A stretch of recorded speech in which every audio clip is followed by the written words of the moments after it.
પણ હવે તો ચર્ચા બી ચાલી રહી છે કે તમે પાછા ભાજપમાં જાઓ છો. જાવું હોય તો ઉમેશભાઈ મકવાણા 2020માં આજકાલ કરતાં 5 વર્ષ થઈ ગયા આમ આદમી પાર્ટીને, અને ધારાસભ્ય તરીકે પણ 3.5 વર્ષ થઈ ગયા. તો અત્યાર લગી વીઆઈ ગયા હોય. ઉમેશ મકવાણા વિધાનસભા બોટાદની જનતાના આશીર્વાદથી જીતી ગયા. પાર્ટીએ ભાવનગરની સીટ મને આપી, પણ સાંસદ તરીકે એ પણ હું ચૂંટણી જીત્યો. જીતવાના કગાર ઉપર હતા. પણ મેં તમને કીધું એમ કે ભાઈ, જ્યારે ઇલેક્શન લડતા હોય ત્યારે ઘણા બધા સમીકરણો બનતા હોય.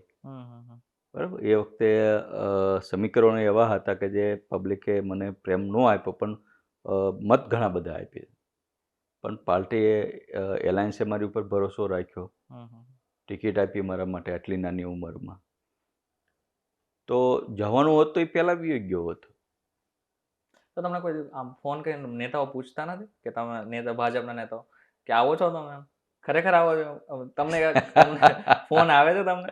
ફોન નહીં, અમે કે 22 વર્ષ કામ કર્યું એટલે પરિવાર જોડે જ રહેતા હોય. હા, એટલે જ બધા નેતાઓ જોડે.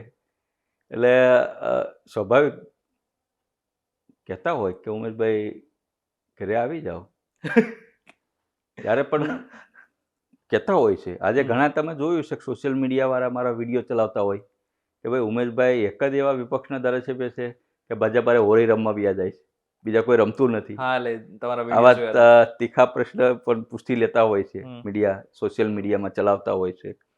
ઘણા બધા નેતાઓ કહેતા હોય છે કે ભાઈ જ્યારે કોંગ્રેસ વોકઆઉટ કરે ત્યારે ઉમેશભાઈ એકલા પાછા બેઠા હોય છે વિધાનસભા ગૃહની અંદર. બરાબર. પણ વિષય શું છે, આજે ઉમેશ મકવાણા ભાજપ પરિવારનો હિસ્સો હતા, આજે નથી. તો નથી તો મેં તમને કીધું એમ વિચારધારા અલગ થઈ ગઈ. મતલબ ઇન શોર્ટ તો વાત એટલી છે એકદમ ભાજપમાં નથી જતા. નથી જતો. આ કહેવાનો વખત થઈ ગઈ છે. હા, અને તમારી પાસે કાગળ નથી. કાગળ હોત તો હું તમને લખીને સહી કરીને આપી દે. હા, એટલે તમે કાગળ કરતા બી આ વધારે ઇફેક્ટિવ રહે છે. તમે અગર જો તમે ભાજપમાં જાઓ છો તો આ જ વિડીયો વાયરલ થશે તમારો. કરવાનો, કેમ નહીં કરવાનો, કરવાનો. હવે આપણે